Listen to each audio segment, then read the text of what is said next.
Baik, terima kasih untuk waktunya. Selamat siang teman-teman. Kami dari kelompok 4 akan menyampaikan materi statistika ekonomi dan bisnis, yaitu analisis korelasi Pearson bivariate. Sebelumnya kemarin disuruh buat flyer eh,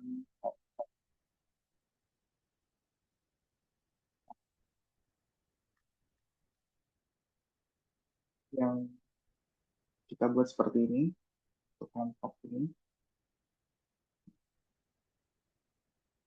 Cuma ada satu kelompok kami yang tidak mengumpulkan foto, sehingga tidak ada di pamflet.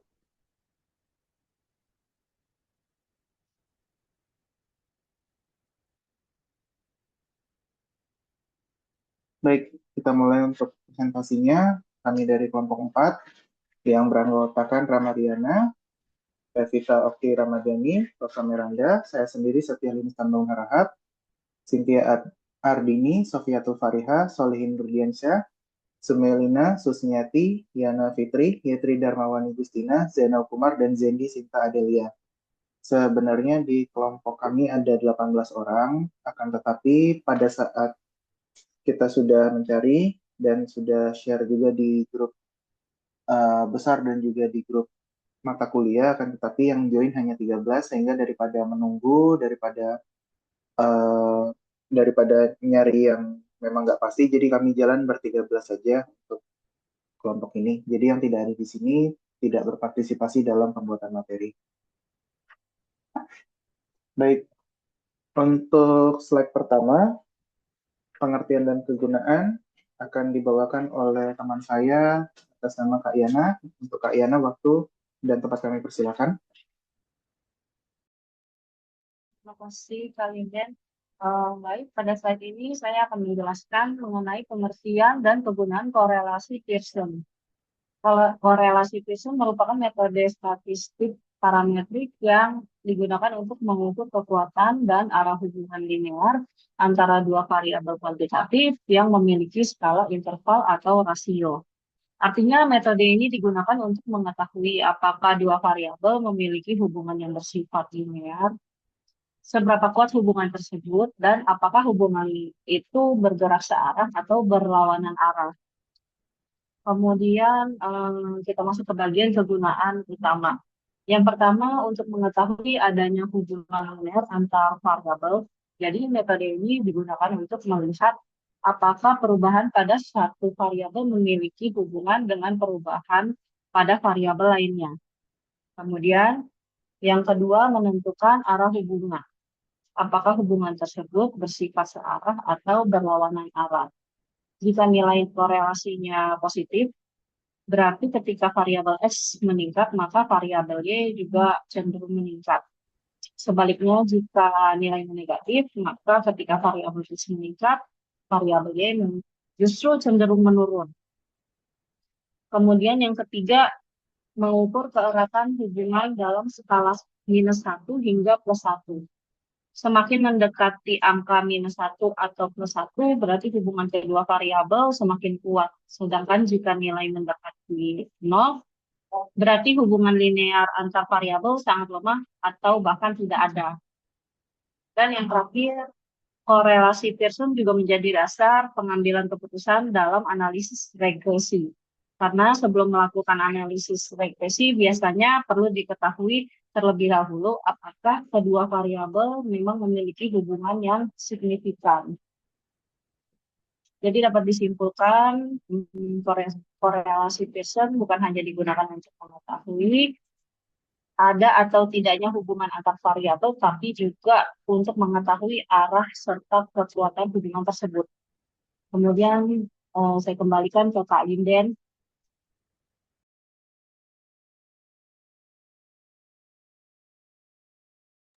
Baik, terima kasih Kak Yana. Untuk selanjutnya akan disampaikan oleh rekan saya Kak Rosa.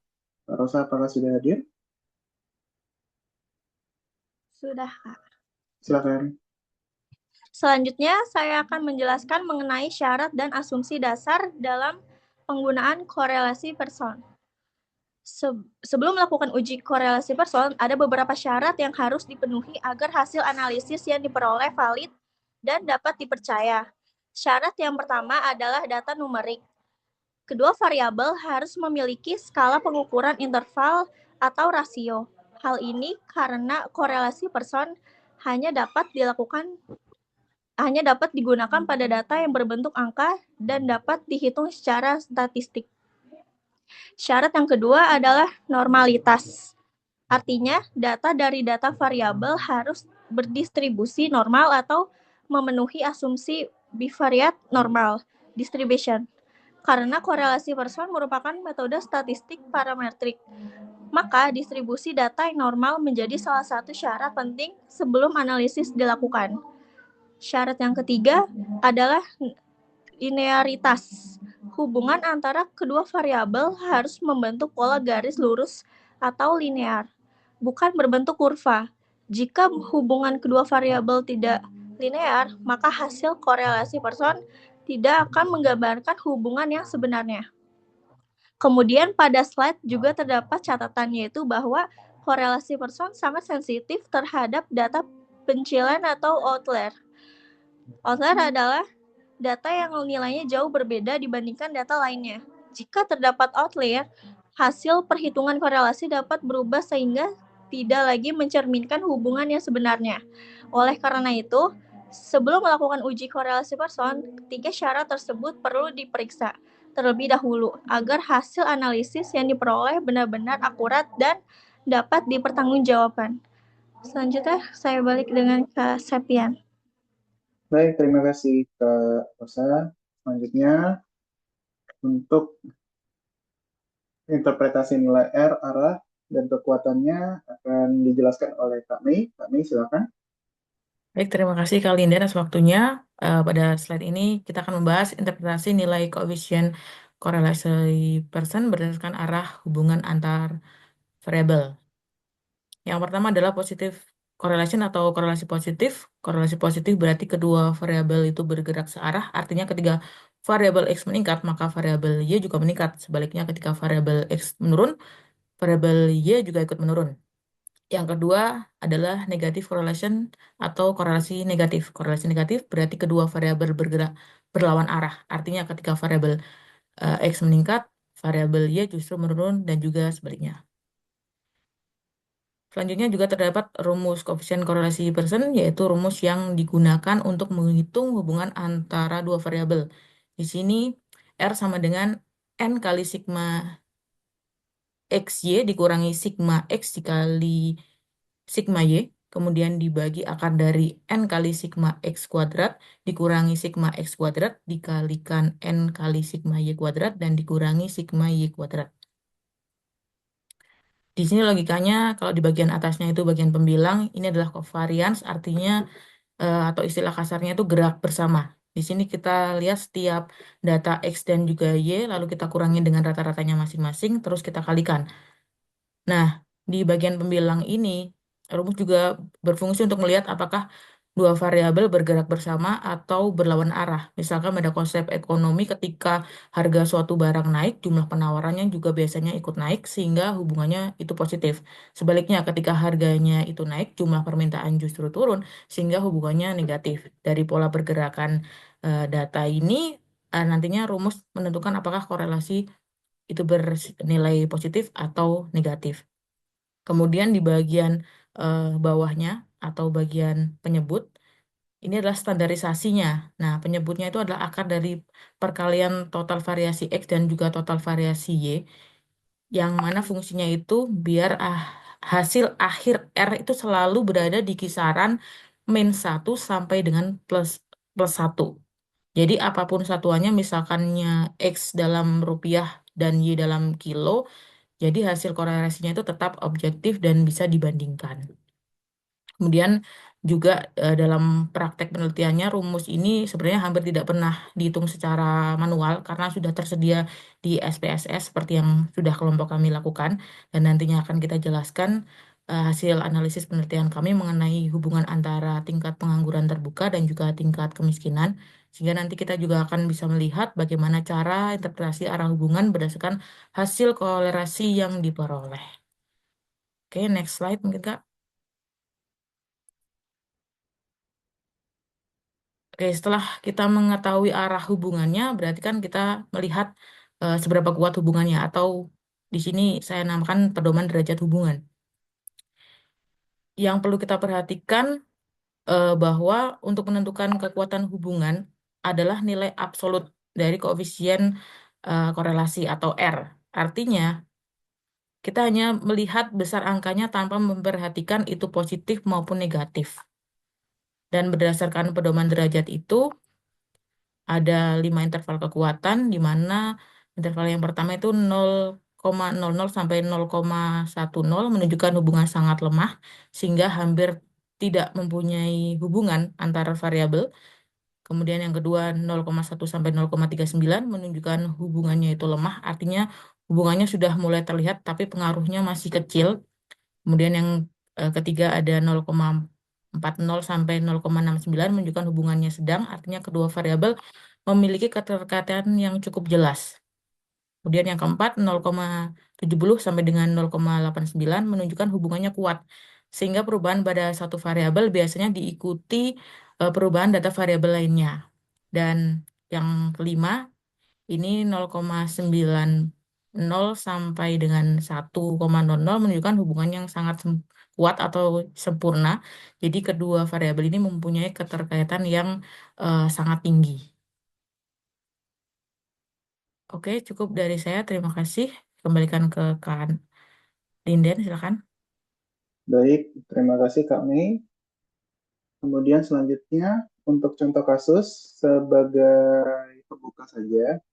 Jadi kelompok kami melakukan uji coba korelasi Pearson dengan data yang ada di real life atau yang ada di BPS, yakni hubungan antara tingkat pengangguran terbuka atau TPT dan tingkat kemiskinan. Jadi dalam laporan kami pun kami melakukan pengambilan data dari BPS, kemudian melakukan pengelompokan dan akhirnya melakukan pengujian dengan metode Pearson untuk mengecek korelasi antara dua variabel. Untuk contoh kasusnya akan disampaikan rekan saya Kak Revita. Kak Revita silakan. Baik, terima kasih Kak Linden. Oke, kita lanjut ke contoh kasus.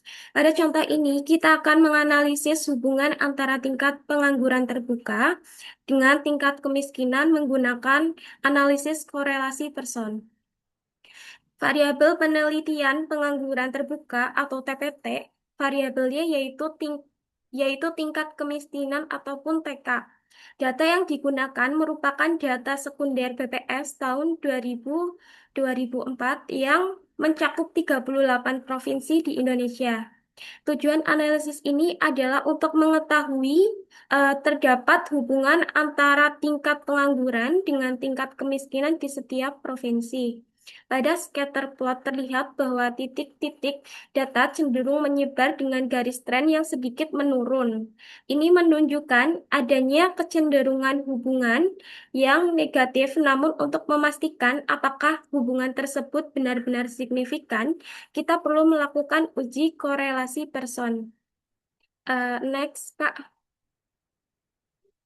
Langkah selanjutnya yaitu langkah uji dan hipotesis. Selanjutnya kita akan menentukan hipotesis penelitian. Tidak ada hipotesis 0, tidak ada hubungan linear yang signifikan antara tingkat pengangguran terbuka, TPT, dan tingkat kemiskinan. Sedangkan hipotesis alternatif menyatakan bahwa terdapat hubungan linear yang signifikan, baik positif maupun negatif, antara kedua variabel tersebut. Dasar pengambilan keputusan menggunakan nilai Xig.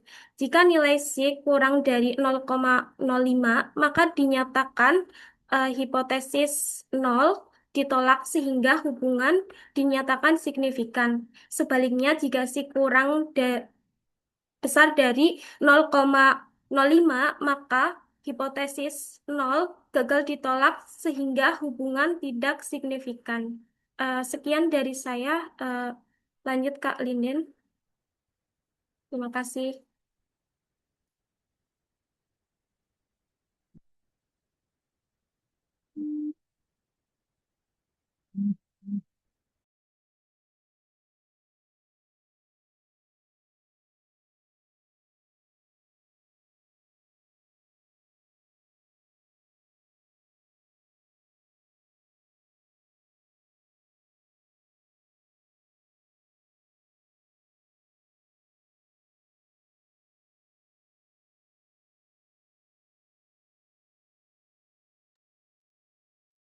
Kak, sorry kamu ke mute ya, Kak?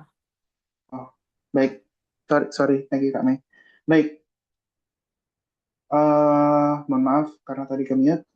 Untuk dari hasil yang telah disampaikan oleh Kak Revita tadi, kami lakukan penginputan ke dalam aplikasi SPSS, yang mana dalam aplikasi SPSS tersebut, setelah dimasuk ke dalam kolomnya, kita masuk ke Analyze, Correlate, Bivariate, kita pindahkan TPT dan TK yang menjadi variabel kita, kemudian kita klik di bagian Pearson dan two-tailed-nya yang aktif, kemudian kita klik OK.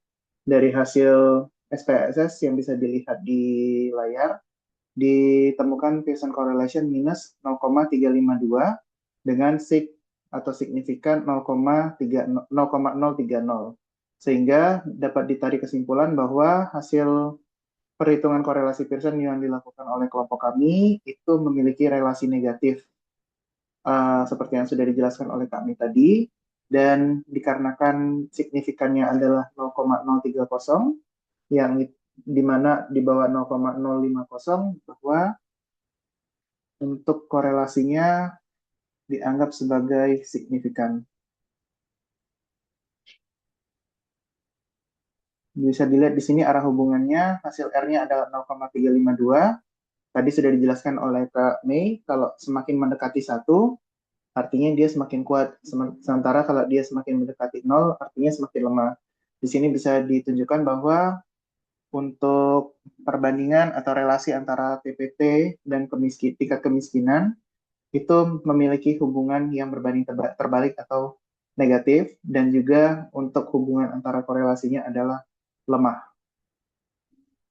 Nah, kemudian ada juga yang namanya di koefisien determinasi atau R kuadrat, yang mana hasil R tadi 0,352 itu kita kuadratkan sehingga dapat 12,4%.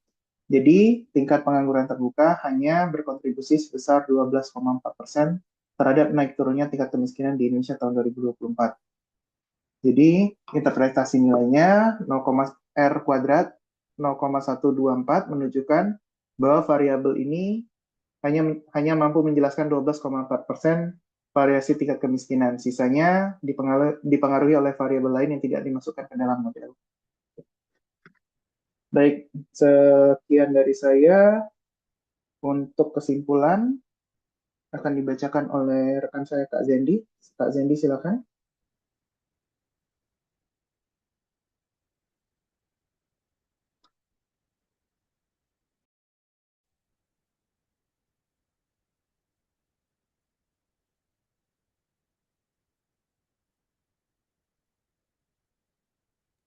Baik, sepertinya Kak Zendi masih belum kembali. Jadi untuk pembacaan kesimpulannya akan saya wakilkan. Untuk korelasi Pearson adalah metode statistik bivariat yang digunakan untuk mengukur keeratan dan arah hubungan linear antara dua variabel berskala numerik. Arah hubungan positif menunjukkan hubungan searah, sedangkan nilai negatif menunjukkan hubungan berlawanan arah. Semakin R mendekati angka min 1 atau plus 1, hubungan linear semakin kuat. Jika nilainya 0, maka tidak ada hubungan linear. Dan hasil dari penelitian kami, hubungan antara tingkat pengangguran terbuka dan kemiskinan bersifat negatif, terbalik, dan signifikan. Kekuatan hubungan masuk dalam kategori lemah hingga sedang.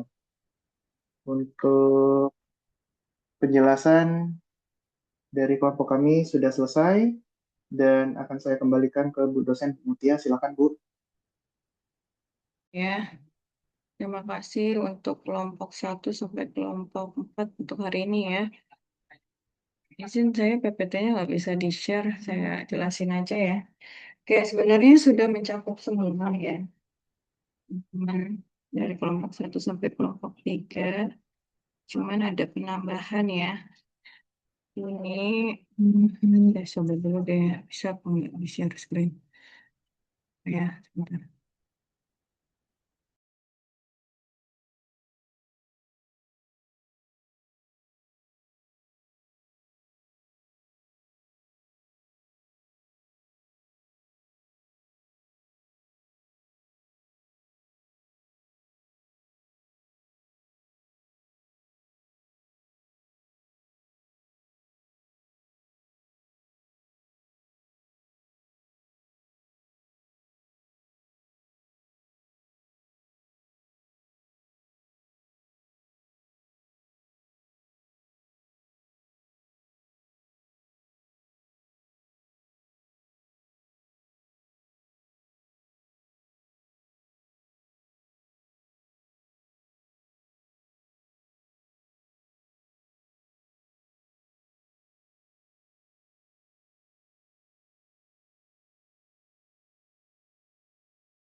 Oke ya, teman-teman. Ini,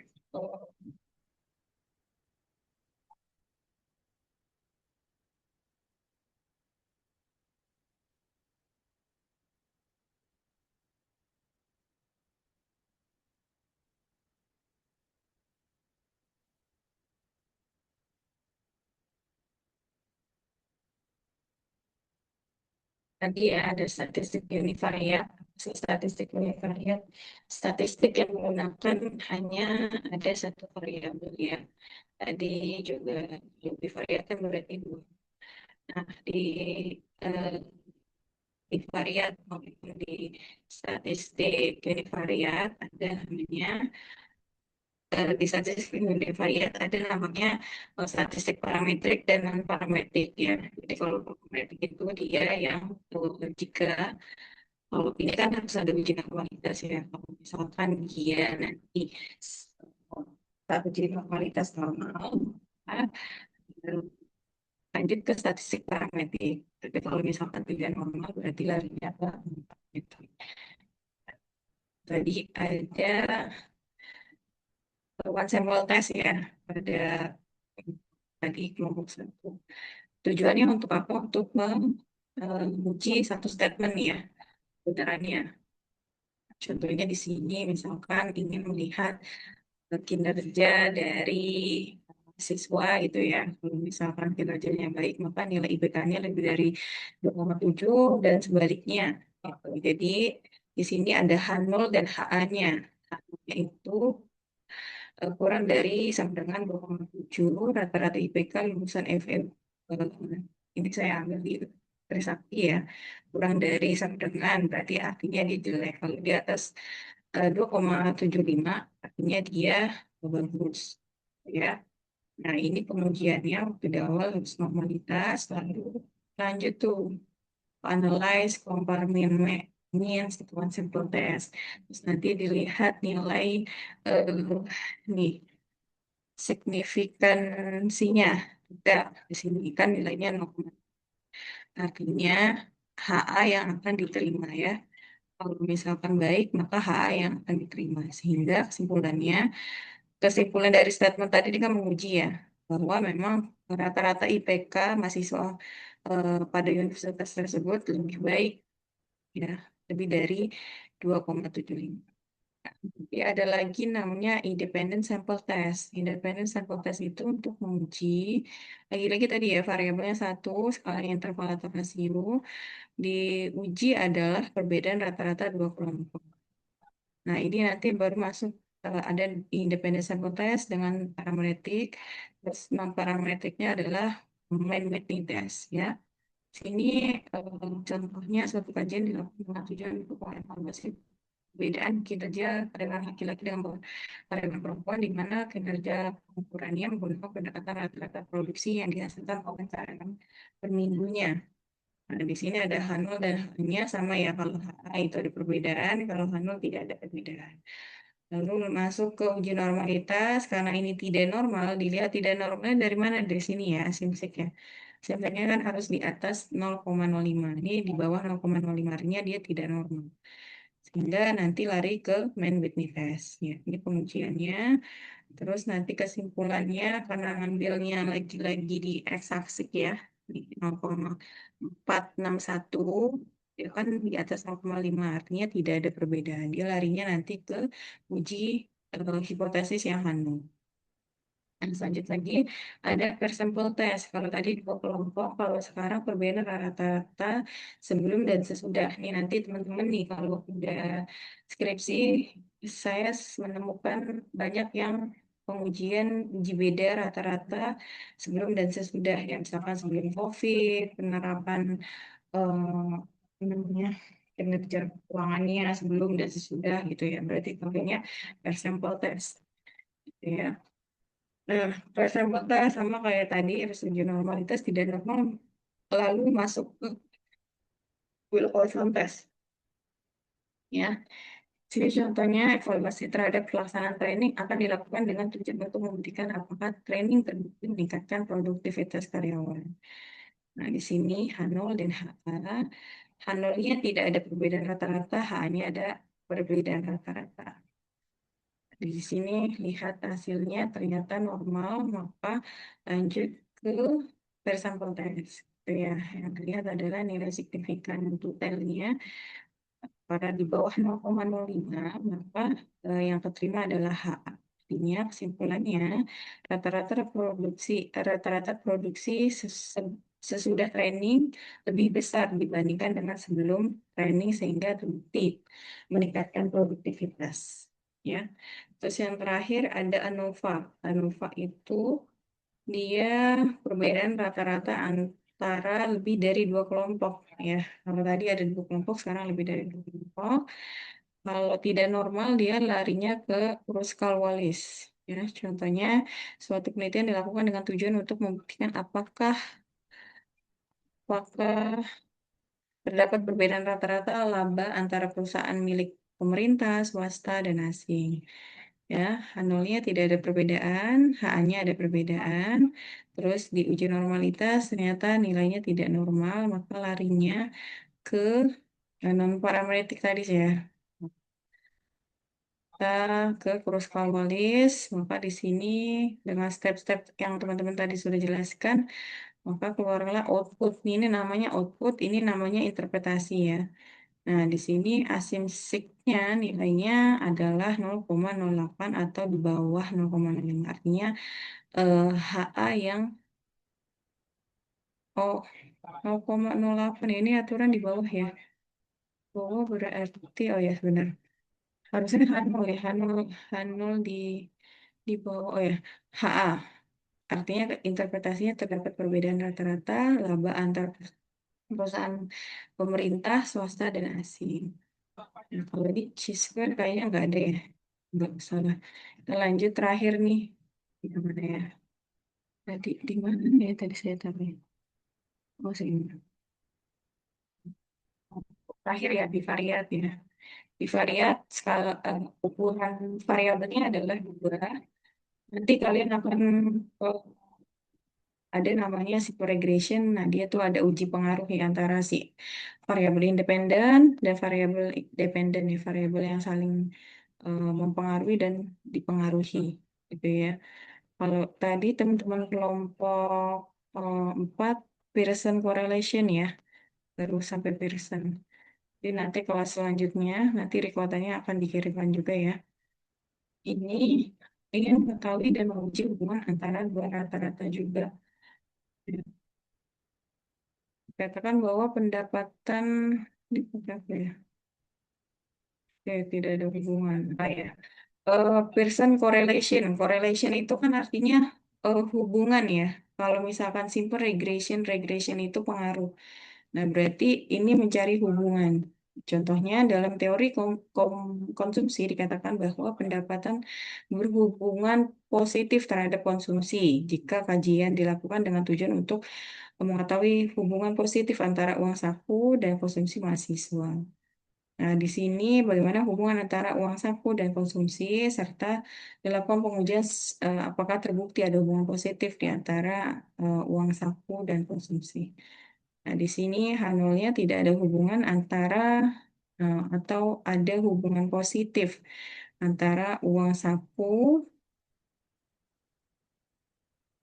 Oh, tidak ada hubungan atau tidak ada hubungan positif antara uang saku dan konsumsi. H-nya ada hubungan positif antara uang saku dan konsumsi.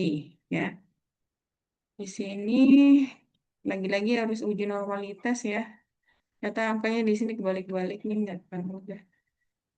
Terus lalu ketemu di sini nilai signifikan R-nya ternyata di bawah 0,5. Artinya HA yang diterima sehingga terbukti ada korelasi yang positif antara uang saku dengan konsumsi ya. Jadi sesuai dengan teori ya ternyata ya. Kalian dapat uang saku nih dari orang tua kalian semakin besar maka tingkat konsumsi kalian mungkin akan semakin tinggi juga misalkan pengen apa jajan-jajan di apa online atau nggak beli skincare kalau yang buat perempuan gitu ya. Jadi itu sesuai dengan teori Joule yang mengatakan bahwa kalau uang saku semakin tinggi maka tingkat konsumsi seseorang juga tinggi juga gitu ya sama hal dengan gaya hidup eh, pekerja ya kalau misalkan gajinya cuma UMR mungkin konsumsinya ya standar ya tapi kalau misalkan mungkin ya ini ya maksudnya behavior orang ya agak eh, normalnya seperti itu kalau misalkan gajinya standar dia mungkin gaya hidupnya eh, minim gitu tapi sekalinya dapat gajinya naiknya agak tinggi gitu ya merasa punya uang secara apa perilaku normalnya akan menghabiskan atau gaya hidupnya akan semakin tinggi gitu tapi tergantung dari orang personnya tapi pada normalnya teori secara teori seperti itu. Ini analoginya sama dengan uang konsumsi, uang saku dengan konsumsi. Gitu aja paling tambahan dari saya, teman-teman. Tadi sudah dijelaskan dengan sangat jelas. Ini cuma penambah doang. Eh, saya lihat tadi teman-teman banyak yang hadir ya. Cuman kayaknya udah pada keluar semua, rata-rata udah pada keluar. Yang ada aja ya. Saya apa? Saya dokumentasi. Oke, berikan senyum terbaik. 1, 2, 3. Oke, sudah. Terima kasih ya untuk kelas hari ini. Cukup lama ya, teman-teman, tapi alhamdulillah langsung 40. Saya kira sampai ke 40 menit. Mas Septian ada yang mau ditanya? Bu, mau nanya aja untuk yang tugas yang terakhir itu kita buat makalah lagi ya, Bu? Kalau makalahnya yang dari sini aja nggak apa-apa. Oh, Cuman yang di dari sini ya, Bu? enggak deh. Sorry itu ininya instruksinya apa? Yang tugas individu atau tugas apa itu ya, Bu? Yang tugas Dua topik ya itu, Bu. 11 ya. Hmm, Yang 11 itu loh. Kalau yang 11 apa instruksi yang ada di Adlin? saya baca dulu ya, Bu. Tugas statistik ekonomi dan bisnis. Ya, sesi 11.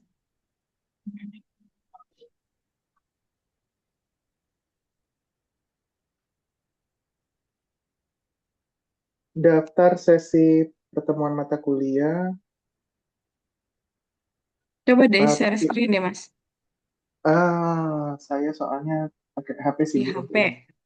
Ya, yang untuk itunya pilih minimal 2 sesi materi topik yang paling Anda sukai dan kuasai. Oh Pastikan iya, membuat itu mandiri buat makalah lagi jadi. Oh, itu malah makalah aja, PPT aja deh, Oh, PPT PPT boleh aja. Bu. PPT kan lebih ini ya, lebih simpel daripada makalah kan. Mm-mm. Ya, Oke, siap Bu. materinya materi yang di Adlink aja deh, Mas. Iya, sesi 1 sampai 12 ya Bu. Iya, Oke, gitu siap ya. Bu. Cukup PPT Oke, ya Bu artinya. ya minimal satu lah kalau misalkan kalian kesulitan dua, ya. Baik Bu. Karena mungkin ada tugas yang lain.